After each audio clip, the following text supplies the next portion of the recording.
आज कहानी सुनते हैं बाहुबली 2 की, जिसमें अगर आप जानवर हो या दरख्त हो तो फिर तो आपकी हयाती पलीत है, क्योंकि आपके सिंगों में आग लगाई जाएगी, आपको तीरों से मारा जाएगा, आपको गाड़ियों से धक्के मारे जाएंगे, आपको हल्दी से मैरिनेट किया जाएगा, और अगर आप दरख्त हो तो हर बात में आपको मोड़ दिया जाएगा। दरख्त मोड़े बिना इनका कोई काम नहीं होता है। ये देखो, बात बात में दरख्त मोड़ देते हैं। इतना मोड़ा इन दरख्तों को कि इनकी जीन म्यूटेशन हो गई है, इनकी फ्यूचर जनरेशन कर्व पैदा होंगी। इनके यहाँ रस्म है कि हर 26 साल के बाद राजघराने की बहू को पैदल चल के जाना होता है, नंगे पाँव, सर के ऊपर अग्नि रख के, और पैर रुकने नहीं चाहिए। अबे तो पैर रुकने नहीं चाहिए ना, इधर उधर तो हो सकती है ना। ये हाथी सामने से आ रहा है, थोड़ी इधर को थोड़ी उधर को हो जा। मिस्टर बीन बनने की क्या जरूरत है? नाक की सीध के अंदर चलने का तो कोई कानून नहीं है ना। बाहुबली इस दरवाजे के अंदर से निकलता है। जब ये दरवाजा बंद है तो फिर ये अंदर गया कैसे? ठीक है, हल्दी की मैरिनेशन करने से गुस्से में आए हुए हाथी शांत हो जाते हैं। शिवगामिनी देवी कह रही है कि भलाल देव की देवसेना से शादी नहीं हुई, इसकी वजह से मेरा एक वचन तो टूट गया है, तो अब मैं अपना दूसरा वचन भी तोड़ दूंगी। बाहुबली को सिंहासन पर नहीं बिठाऊंगी, क्योंकि वचन इवन नंबर्स में तो टूट सकते हैं लेकिन ऑड नंबर्स में no no no no. Aunty कह रही है मेरे बेटे की इस लड़की से शादी नहीं हो सकती, क्योंकि इसकी आंखों में चमक कम है। अबे ओ, दिन का 3 किलो चना और चारा चढ़ने वाली औरत, ये उस लड़की का फोटो नहीं है, ये किसी पेंटर की इंटरप्रिटेशन है कि वो लड़की कैसी दिखती है। मतलब अगर आप सिर्फ फोटो की बेस के ऊपर रिजेक्ट कर रही होती ना, तो मैं आपके दिमाग के अंदर गंदी सोच के ऊपर सवाल उठाता। आप पेंटिंग देख के रिजेक्ट कर रहे हो तो मैं आपकी खोपड़ी के अंदर दिमाग है या नहीं, इस बात के ऊपर सवाल उठा रहा हूँ। कटप्पा कह रहे हैं कि ये मन बुद्धि है, सामने से कह रहे कोई बात नहीं, इसके हाथ में तलवार पकड़ा दो। मैं कहा हाँ, ये तो बिल्कुल सही है। एक मेंटली चैलेंज आदमी के हाथ में अपने दौर का सबसे मॉडर्न वेपन पकड़ा दो। अगर आप लोगों के पास कोई किसी को लेकर आए कि यार ये मेंटली चैलेंज है, इसकी कैसे मदद करनी है, तो रॉकेट लॉन्चर पकड़ा दो। What can go wrong? Uncle कह रहे हैं 2 तीर से 1 टारगेट हिट करना बहुत मुश्किल है। अरे मगर 2 तीर से 1 टारगेट को हिट करना ही क्यों है? क्यों कोशिश किए जा रही है मेरी बहन? लोग कहते हैं 1 तीर से 2 शिकार करें, ये कह रही है नहीं, मैं 2 तीर से 1 शिकार करूंगी। कंप्लीट वेस्टेज ऑफ 1 तीर। ये तीर प्रजा के टैक्स के पैसों से आया था, हराम का पैसा उड़ा दो सारा का सारा तीरों के अंदर। आवाम तो वैसे भी कुछ बोलने वाली है नहीं, आवाम तो इसी बात में खुश है कि हमारी महारानी 26 साल में एक दफा पैदल चल लेती है। फूल फेंक रहे हैं इसके ऊपर, कोई से रोक के पूछ नहीं रहा है कि तुम इतने बड़े महल के अंदर रहती हो, हम इतनी गरीबी में रहते हैं, हमारी गरीबी कब दूर करने वाली हो। ये सबके सामने इसकी बॉडी को टेढ़ा मेढ़ा करके बाहुबली ही तो इससे शिकार करवा रहा है, किसी को नजर नहीं आ रहा है। और बहन तुझे भी नजर नहीं आ रहा है, इतनी परेशान है तू।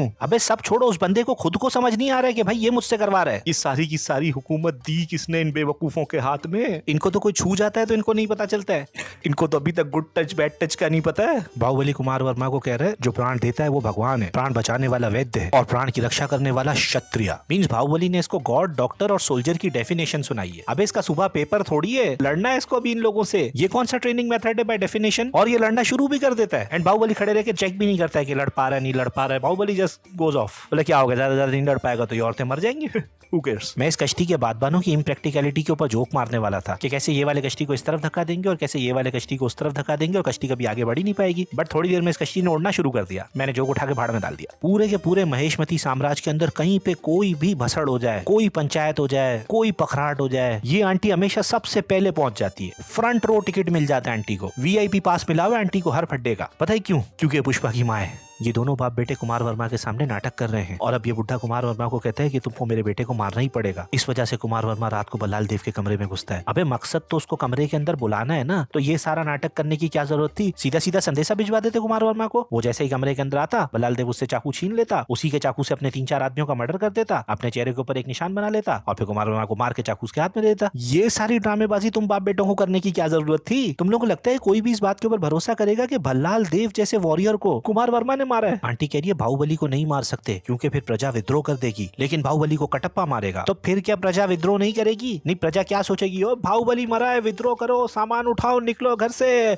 किसने मारा? कटप्पा ने मारा। अच्छा कटप्पा ने मारा, देन तो फिर टू हेल विद विद्रोह यार, क्या कटप्पा ने मारा ना, अब कोई विद्रोह थोड़ी बनता है। बल्लाल देव बाहुबली को मरवाने के लिए अपनी माँ के पास आया है, इसका मतलब सारी की सारी पावर आंटी के पास है, बल्लाल देव के पास पावर नहीं है। लेकिन जैसे ही बाहुबली मरता है, बल्लाल देव इतनी पावरफुल औरत के ऊपर हमला करवा देता है, विच मीन सारी की सारी पावर बल्लाल देव के पास है। पावर किसके पास है और कब कहां शिफ्ट होती है? ASS राजा मुल्ली, तुझे एगा के बॉक्स ऑफिस कलेक्शन का वास्ता मुझे बता दे कि ये पावर कहां है, किसके पास है और किन रूल्स के तहत किसके पास शिफ्ट हो जाती है। कटप्पा के पूर्वजों ने कसम खाई थी कि जो तख्त पर बैठा होगा हम उससे वफादार रहेंगे। तख्त के ऊपर राइट नाउ बल्लाल देव बैठा हुआ है, लेकिन फिर भी कटप्पा ने बाहुबली को मारने का ऑर्डर आंटी से लिया, और जब बल्लाल देव ने आंटी को मारने का ऑर्डर दिया तो इसने बल्लाल देव से गद्दारी कर दी। लेकिन जब आंटी मारी गई तो इसने फिर से बल्लाल देव के साथ वफादारी शुरू कर दी। लेकिन जब बाहुबली का बेटा जिंदा होकर वापस आ गया तो इसने फिर से बल्लाल देव से गद्दारी कर दी। अबे कटप्पे तू वफादार है किससे? तेरे पूर्वजों ने कसम खाई क्या थी? इस पर्टिकुलर फैमिली ब्लड लाइन से वफादार रहेंगे या तख्त से वफादार रहेंगे? डिसाइड तो कर ले पहले। बाहुबली के मरने के 5 मिनट के बाद ये आंटी और कटप्पे दोनों को रियलाइज हो गया कि हमसे गलती हुई है। यही रियलाइजेशन तुम लोगों को 5 मिनट पहले नहीं हुआ? कटप्पा क्या तो बाहुबली को मरवाने का कोई लॉजिकल रीजन नहीं था। It is just bad writing to create some shock value. Kattappa को बाहुबली को इस जगह पे बुलवाना था ये बोल के कि मेरी जान खतरे में है। ये सच्ची के तारों से इन्होंने कटप्पा के हाथ पांव बांध दिए जो खोले से नहीं खुल रहे। अबे सिर्फ बुलवाना था बाहुबली को, सिर्फ मैसेज भिजवाना था, सच में नहीं मानना था कटप्पा को। ये पार्ट 1 के विलन कहां से निकल के आ गए यहाँ पे? बाहुबली यहाँ फड्डा चल रहा है, बीच फड्डे के अंदर तुमको अपना आर्ट्स एंड क्राफ्ट का प्रोजेक्ट भी पूरा करना है। वेरी टाइमली बिजली। ये आंटी तो तीर लग के पानी के अंदर गिरी थी, तो फिर पार्ट 1 के अंदर ये वो झरने के नीचे तक कैसे पहुंच गई? और ये आंटी के कपड़े तो बिल्कुल सूखे हुए हैं। कटप्पा इसको कह रहे हैं तुम्हें अपने बाप की तरह सोचना पड़ेगा, तो एक कमर टेढ़ी करके आसमान की तरफ देख के चिल्लाना शुरू कर देता है। ये सोचने का क्या तरीका है? अगर पूरी फिल्म के अंदर से ड्रोन शॉट्स काट दो ना तो फिल्म आधी रह जाएगी। ये बाहुबली इस फाइट के अंदर जितने भी भरम मार लेना, लड़ वो एक बुढ़े आदमी से ही रहा है। बल्लाल देव इसके बाप की उम्र का बुढ़ा आदमी है। ये इतनी भरमबाजी के साथ एक बुजुर्ग से लड़ रहा है, ये मत भूल जाना। अबे बल्लाल देव का स्टैचू गोल्ड से बना हुआ है। ये इतना सारा गोल्ड पानी के अंदर वेस्ट हो रहा है। बे बाहुबली इसके टुकड़े टुकड़े कर गरीबों में बांट, नहीं सारा वेस्ट होने दे रहा है। रॉकी भाई के दूर का रिश्तेदार लगता है ये।